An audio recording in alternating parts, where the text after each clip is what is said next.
Hello everyone, I welcome to my YouTube channel study with Bhaskar. तो मैं आज आपके साथ जो कि एक सीरीज चला रहा हूँ जहाँ पे मैं डिस्कशन कर रहा हूँ कि आसाम ईयर बुक का टोटल बुक का जो आपका डिस्कशन हो गया, एनालिसिस हो गया, वहाँ का इंपॉर्टेंट पॉइंट सारा मैं आपके साथ जो जो कि डिस्कस करूँगा।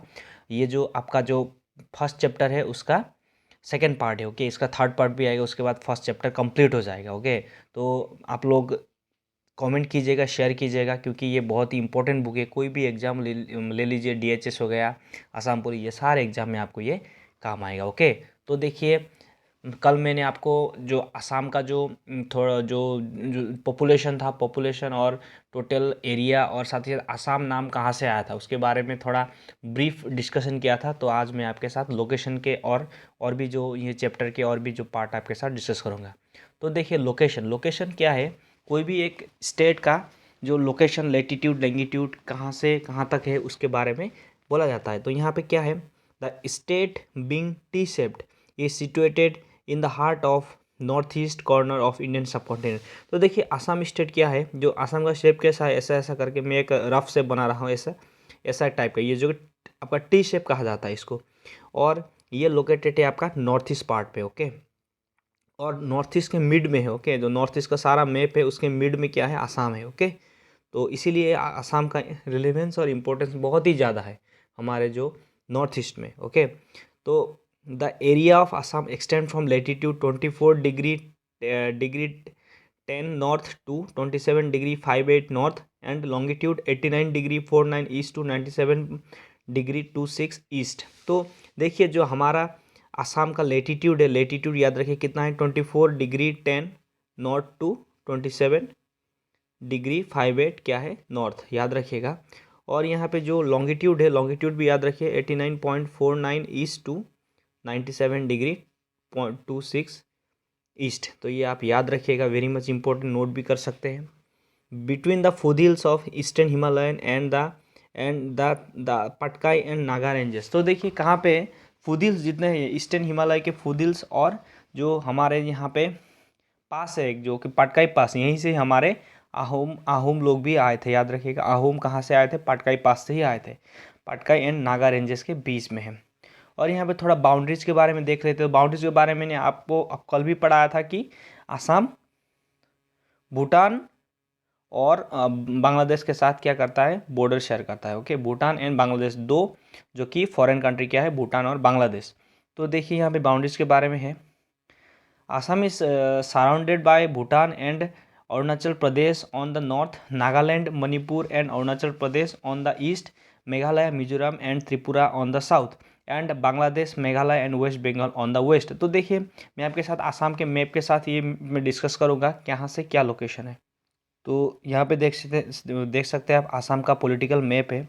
तो यहाँ पे देखिए, एक एरिया ब्रीफली आप आपके साथ डिस्कस करूँगा। जैसे आसाम की क्या है, नॉर्थ साइड में भूटान है, और कौन कौन से शेयर करता है।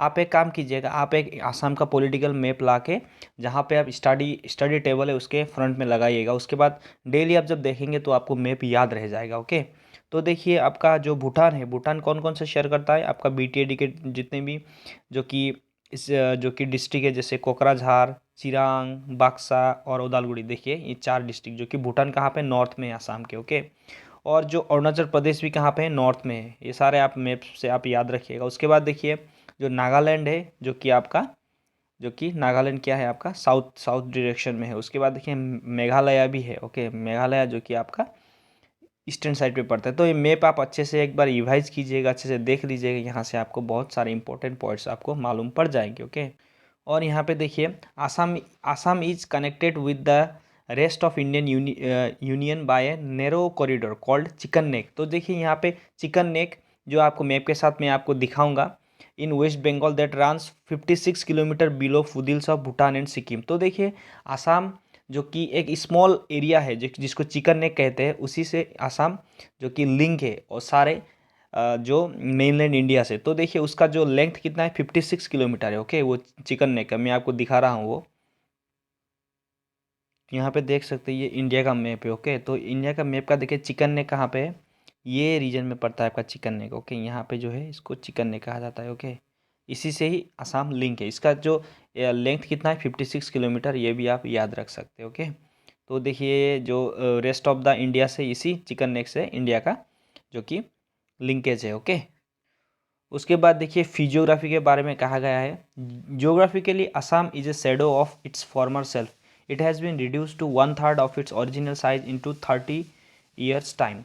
तो देखिए जो असम है जियोग्राफिकली एक शेडो एरिया है और यहाँ पे 1/3 ओरिजिनल साइज का क्या हुआ, चेंज होता रहता है, क्योंकि जब असम का जब विभाजन, जब असम पहले था तब बहुत सारे जितने भी स्टेट थे जैसे नागालैंड, 7 सिस्टर एक साथ थे, लेकिन बाद में सब उन लोगों का डिवाइड हो गया, तो उससे क्या हुआ, असम का थोड़ा जो साइज है वो कम हुआ है। Okay, by virtue of its geographical location, क्योंकि असम का जो नैतिक दायित्व है, क्योंकि असम को क्यों गेटवे ऑफ नॉर्थ ईस्ट कहा जाता है, क्योंकि असम का लोकेशन ही वैसा है, जिससे क्या होता है कि जितने भी हमारे नॉर्थ ईस्ट की स्टेट है, ट्रेड हो गया, साथ ही साथ जितना भी ट्रांसपोर्टेशन, ट्रेड और सारा चीज़ कहाँ से, असम से ही होके जाता है। तो असम को एक जो स्ट्रेटेजिक लोकेशन का यहाँ पे स्ट्रेटेजिक लोकेशन मिला है। Okay, the state forms the core of the north eastern regions of the country and provides the focal points of transport and communication line serving its न्यूइंग स्टेट। तो मैंने बताया कि क्योंकि आसाम जो कि आसाम को गेटवे ऑफ नॉर्थ ईस्ट भी कहा जाता है, तो सारा जो ट्रेड हो गया, सारा जो ट्रेड रूट से आसाम से ही यहाँ पे साइड होते हैं, तो इसीलिए आसाम का ये एक जो कि बेनिफिट है। ओके, स्ट्रेटेजिक बेनिफिट है। Okay, Assam as it is today may be the divided into 3 important physical region. तो अभी का आसाम जो है उसको 3 जो फिजिकल रीजन से हम डिवाइड कर सकते हैं, वो है आपका Brahmaputra valley, Barak and Surma valley and the hilly areas of Karbi Anglong and North Cachar hill district. तो 3 जो भाग में भाग कर सकते हैं, Brahmaputra valley, Barak and Surma valley और कार्बी आंगलोंग, ये याद रखें। तो देखिए ब्रह्मपुत्र वैली के बारे में दिया गया है, the Brahmaputra valley is named after the river Brahmaputra. जो माइटी ब्रह्मपुत्र रिवर है उसके नाम पे ही ब्रह्मपुत्र वैली जो नाम दिया गया है, और आसाम का सबसे ज़्यादा एरिया ब्रह्मपुत्र वैली के अंडर ही है। Okay, the mighty river Brahmaputra and its tributaries have nourished at it from the time immemorial. This alluvial valley commands the lion share of the territory. तो आसाम में जो ब्रह्मपुत्र वैली के किनार में है वो कौन सा जो कि आपका लैंड है, वो है आपका एलुवियल लैंड। ओके, वहाँ पे फर्टाइल लैंड है, वहाँ पे बहुत सारे जो कि आपके जो फर्टाइल रीजन है और वहाँ पे बहुत सारे क्रॉप उगते हैं। ओके, तो यहाँ पे थोड़ा ग्लेंस में दिया गया आसाम के बारे में थोड़ा मैं आपके साथ डिस्कस करूँगा। तो देखिए कैपिटल देखिए दिसपुर हो गया, टोटल एरिया मैंने बताया था 78,430 स्क्वायर किलोमीटर। उसके बाद टोटल पॉपुलेशन क्या है आपका 3,12,05,76। उसके बाद देखिए आपका जो मेल पॉपुलेशन कितना है 1,50,59,000 और फीमेल देखिए 1,52,000।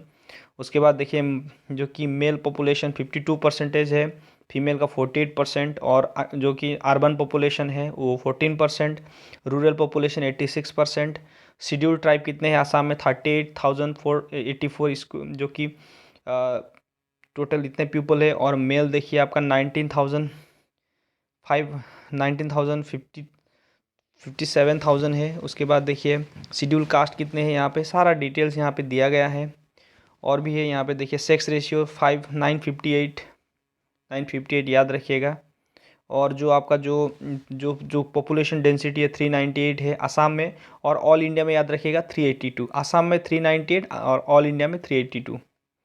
उसके बाद देखिए आपका जो बर्थ रेट पर कैपिटा ये सारा आप देख सकते हैं यहाँ पे। डिस्ट्रिक्ट है टोटल, अभी तो 35 डिस्ट्रिक्ट हो चुके हैं, एक तामुलपुर है, और भी यहाँ पे इंफॉर्मेशन दिया गया है, आप देख सकते हैं। उसके बाद देखिए आपका जो यहाँ पे कहा गया है कि जो कि ब्रह्मपुत्र वैली के बारे में, almond shaped valley is built mostly by aggregation work of the Brahmaputra and its tributaries. Most of the prominent town and cities of Assam are situated in the valley whose length and breadth are 725 kilometre and 80 to 100 kilometre respectively. तो देखिए ब्रह्मपुत्र का जो आसाम में total length कितना है 725 kilometre. Okay, याद रखिएगा 725 kilometre, और इसका विड्थ जो कि विड्थ होता है ना, विड्थ इसका कितना है 80 to 100 किलोमीटर, ये भी आप याद रखिएगा। उसके बाद देखिए running through a narrow passage at the Meghalaya plateau and Bhutan Arunachal Himalaya the valley finally opens out into the North Bengal plains. तो क्या होता है कि सबसे पहले ब्रह्मपुत्र वैली जो कि तिब्बत में ओरिजिन होता है। ओके, तिब्बत में जो कि आपका चेमा यांगदुंग ग्लेशियर है वहाँ से आता है।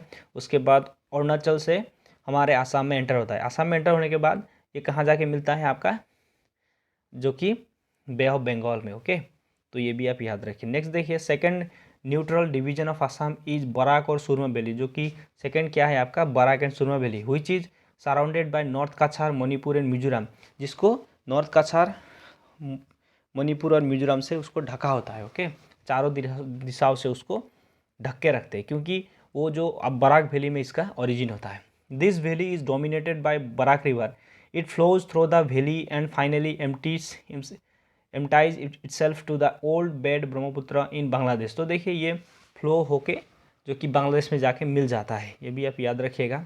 This valley has hills and bills और लेक्स इन प्लेंटी, यहाँ पे बहुत सारे बिल है और बहुत सारे लेक है। Okay, flood is common feature lending to quality of fertile to the valley, तो फ्लड इस ये रिवर से भी फ्लड होता है वो आपका काछार हिल्स में। ओके, तो द नेक्स्ट इज जो कि the two valleys are separated by the long range of hills, the Karbi hills and the North Cachar hills are located in the south of the Brahmaputra valley. तो देखिए ब्रह्मपुत्र वैली के southern region में क्या क्या है, Karbi hills और नॉर्थ काछार हिल्स। ये Karbi hills are part of Meghalaya plateau, जो कार्बी हिल्स है वो मेघालय प्लेटू जो है उसका पार्ट है। This hills are dotted with plain areas, वहाँ पे डॉट डॉट करके प्लेन एरियाज में रहते हैं ये सारे hills. The average height of the plateau is 600 metre. तो देखिए जो कार्बी प्लेटू का जो कि एवरेज हाइट कितना है, 600 मीटर। आप ये आपको एमसीक्यू में पूछ सकते हैं।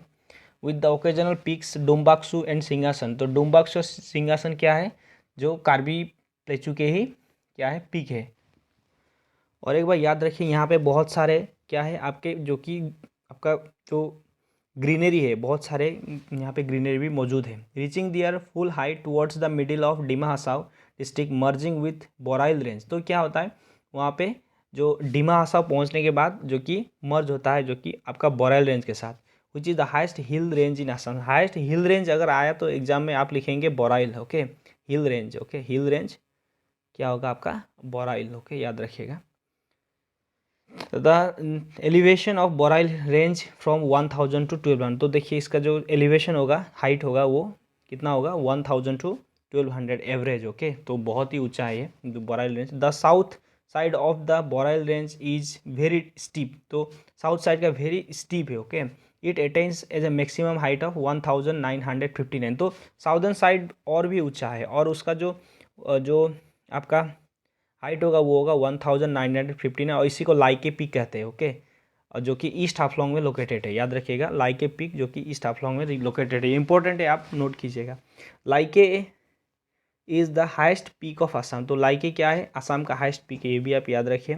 This valley is full of dense forest and rare wildlife, तो वहाँ पे बहुत सारे फॉरेस्ट है और डेंस वाइल्ड लाइफ है। तो ये आज के लिए इतना ही, और यहाँ जो नेस्टिंग से यहाँ से आपको मैं पढ़ाऊँगा, तो कैसा लगा कमेंट कीजिएगा, शेयर कीजिएगा, लाइक कीजिएगा। Thank you for watching.